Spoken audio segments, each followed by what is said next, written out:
I'm not gay.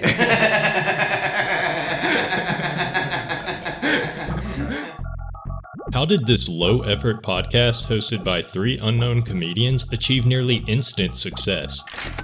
After less than 1 year in production, the Cumtown podcast, hosted by Nick Mullen, Stavros Halkias, and Adam Friedland, went from nothing to earning over $150,000 in Patreon donations per year. And this meteoric rise didn't stop there. By the time the last episode of the show was released in June of 2022, they were earning just shy of $100,000 per month in Patreon donations. That's $100,000 per month. For those of you that aren't quick with the math, that's over $1 million per year. And they achieved all this success with a podcast name that is so vulgar it can't even be mentioned by name in mainstream media. I'm not allowed to say the name. You can't say your title. So. I wish we could, but they'll find it. Why? Because it's too dirty? So how did they do it? The first episode of Cumtown premiered on May 11th, 2016, hosted by New York City-based stand-up comedians Nick Mullen and Stavros Halkias. Another New York City stand-up comedian, Adam Friedland, appeared as a guest on the show's second episode and was soon added on as the show's third official host. Chances are, if you weren't in the stand-up scene in New York City during the mid-2010s, then you'd probably never heard of these guys before. But what do you matter? Although unknown to the mainstream public, the hosts did have some connections that proved to be vital. The 3 were ingrained in the New York City stand-up scene, and Nick Mullen in particular had some somewhat mainstream connections through his more than 10 years in and around the comedy scene. Not only that, but Nick Mullen had gained some notoriety online through a satirical blog he wrote for Thought Catalog under the name Nicole Mullen, which helped him amass almost 20,000 followers on Twitter prior to starting the podcast.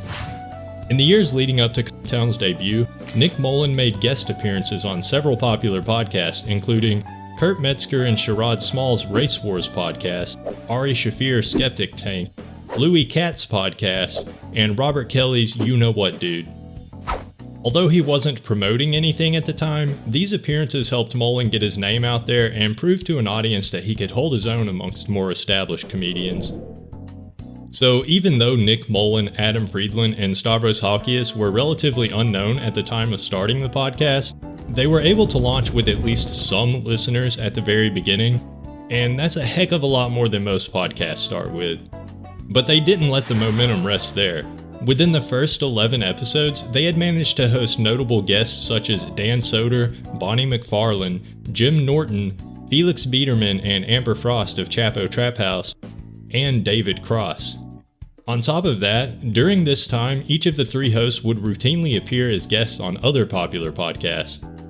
All of this cross-promotion proved to be a successful strategy, and they were able to reach a milestone of $5,000 of monthly Patreon donations after only about 6 months. Of course, high-profile guest appearances can only go so far. For a podcast to continue to increase in popularity, it has to provide something of value to keep listeners coming back for more. So what does Cumtown have to offer? Well, to put it plainly, Cumtown is f***ing hilarious. But that actually doesn't do it justice. There's more to it than that. Cumtown isn't just hilarious, it's downright refreshing. Remember, Cumtown debuted in May of 2016. I wonder what else was going on around that time. Your projection right now, Donald Trump. Donald Trump. Donald Trump. Bernie Sanders. Bernie Sanders. Or Hillary Clinton. 2016 was a watershed year for the United States, both politically and culturally. With the 2016 presidential election, the US saw the rise of figures like Donald Trump and Bernie Sanders, and with them the rise of more radical flavors of politics on both sides of the political spectrum. As always, politics and culture go hand in hand. As prevailing ideology on the left shifted more and more to a hypersensitive quote-unquote woke direction, attitudes on the right became more highly critical and brazenly dismissive. These cultural and political shifts were alienating to many, especially young people who didn't feel represented by either side. And this is what ended up being the catalyst. Oh, wait. Right. This video is about a stupid podcast. Anyway, what I'm trying to say is that in this increasingly politicized society, there was a lot of people who just didn't want to have to be so serious all the time. So many of us have fond memories of hanging out with friends as a teenager and just absolutely roasting each other or saying shocking things just for the hell of it. But nowadays it seems like you can't even do that. Maybe I'm just speaking for myself personally here, but I actually feel anxiety hanging out with my old friends now because I feel like they'll look down on me for something as tame as me saying that something is retarded or gay. But sometimes I just want to be informal and talk about things without having to surgically choose my words or consider the hierarchical power structures at play in a given situation in order to determine whether or not I'm punching up or punching down. That's what's so great about Town. They don't care. It's just three guys hanging out and being hilarious. It's comedy for the sake of comedy. There's no important message, they aren't trying to have a positive impact on society, and they aren't concerned about whoever might be offended by what they say. Finally, I can just turn my brain off and laugh. And not only that, but it's just comforting to hear people talk like this and to know just how popular Town is. For the probably millions of dudes out there like me that feel alienated by our politically correct society, Town is a breath of fresh air.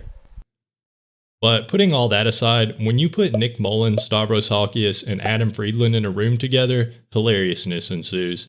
And that's why Town is so popular.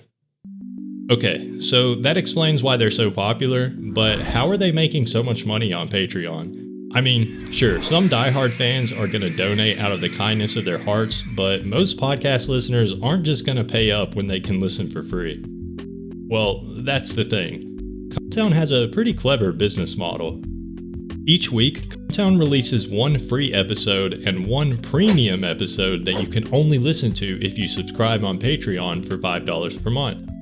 So if 4 hours of content each month just isn't enough for you, $5 is a small price to pay to double the entertainment. This is a Patreon model that they've borrowed from their friends over on the Chapo Trap House podcast, and it's proven to be quite effective for the boys. After only about a year of doing the podcast, Town was earning $15,000 per month on Patreon. It took less than 2 years to get to $30,000, and about 3.5 years to get to $50,000. Currently, as of September 2022, roughly 6 years after Town debuted, the Adam Friedland Show, which is what the show rebranded to after the departure of Stavros Halkias, earns a whopping $139,000 each month. Now that's a lot of cash. Thank you for listening. I'm Ian Decent. And if you liked this video, I'm pretty sure you're going to want to check this one out next.